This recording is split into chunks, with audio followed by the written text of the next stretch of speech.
intégrés dedans. Malgré ces contraintes, l'optimisme quant à la durabilité de la réforme du financement de la santé basée sur la performance est affiché par les hautes autorités du ministère et les bailleurs.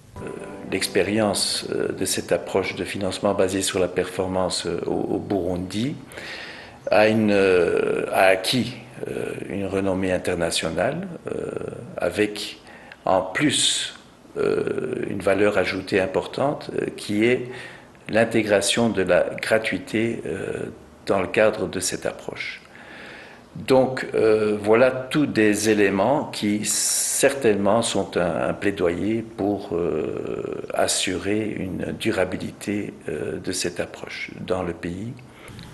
Avoir les résultats, les indicateurs satisfaisants qu'on est en train d'observer dans le secteur de la santé, nous restons optimistes pour ce qui est de la pérennité de cette réforme.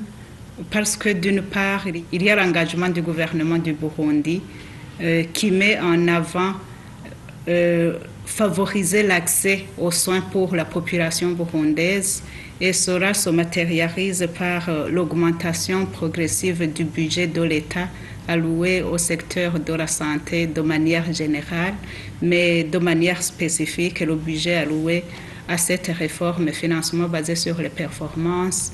À titre d'exemple, pour l'année 2011, le budget alloué à cette réforme approchait 12 milliards de francs burundais et pour 2012, le budget a sensiblement augmenté parce qu'il va approcher 18 milliards de francs burundais, ce qui montre réellement qu'il y a l'engagement du gouvernement, d'où mon optimisme est fondé, mais aussi il y a le plaidoyer auprès de nos partenaires techniques et financiers qu'on continue de faire et nous voyons là aussi qu'il y a l'engagement de certains partenaires et nous continuons à convaincre les autres pour pouvoir adhérer. Le PBF, financement basé sur la performance au Burundi, est déjà un exemple pour beaucoup d'autres pays africains.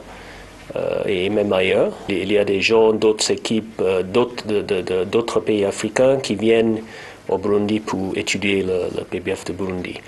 Les visites d'échange d'expériences sur le FBP au Burundi confirment que l'expérience du Burundi en constitue un des modèles réussis dans la recherche de l'amélioration durable du financement des systèmes de santé.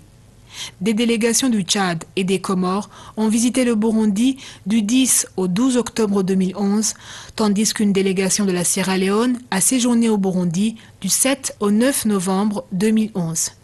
Des pistes de réflexion quant à l'application de la réforme du financement de la santé basée sur la performance dans les autres secteurs de la vie nationale, comme l'éducation, la fonction publique, sont en cours. Cette approche qui est plus ou moins centré sur le secteur santé, est en train de se développer aussi vers d'autres secteurs. Donc là aussi, on peut parler d'éléments de plaidoyer. Mais encore une fois, je crois qu'il faut insérer tout cela dans une optique aussi de possibles risques. Et quand on dit possible risque, il faut parler de la croissance économique, il faut parler des aspects sécuritaires. Dans tout ce paysage, il faut mentionner, c'est important, il faut mentionner le ministère des Finances qui est certainement appelé à jouer un rôle encore plus important qu'actuellement, et qui devrait alors s'insérer dans cette politique de durabilité, d'ailleurs à l'image des expériences ou de certaines expériences dans d'autres pays. Pour moi, il me semble que ça peut être aussi un pilotage pour d'autres secteurs de la vie nationale, tels que l'éducation, les ponts et chaussées, routes, tout ce que vous voulez. Parce que donner de l'argent à quelqu'un parce qu'il a déjà fourni un travail, nous pensons que c'est le meilleur moyen de procéder pour pousser les gens à bien travailler et à fournir un travail de qualité.